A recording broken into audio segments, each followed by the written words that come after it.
Welcome to the Learning Pines YouTube. We hope this video helps. You start by confirming the sprayer and workspace are ready. Put on gloves and mask. Lay down a drop cloth. Once done, mix and strain paint, thinning by about 10–15% to match the sprayer's recommended viscosity. This prevents clogging and uneven atomization.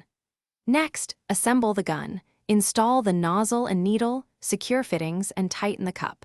Before painting, plug the unit in and perform a short empty spray to purge air and check spray pattern with the trigger. You should focus on steady movement and consistent coverage. Hold the gun 6 to 10 inches from the surface and keep it perpendicular. This ensures even atomization and avoids runs. Once you start, use overlapping passes at about 50% overlap and a steady speed. Think smooth, not rushed. Apply 2 to 3 thin coats rather than one heavy coat to reduce sagging and improve drying.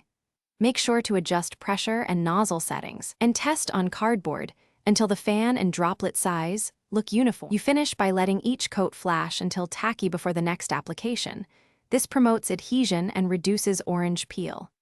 Once satisfied, clean the sprayer immediately.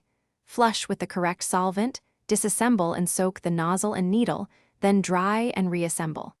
If you encounter spitting, uneven spray, or sputtering, first stop spraying and check for clogs in the nozzle or needle. Then thin the paint slightly and ensure the air cap and fittings are tight. Those fixes solve most performance problems. Thanks for watching. Consider subscribing if we helped you.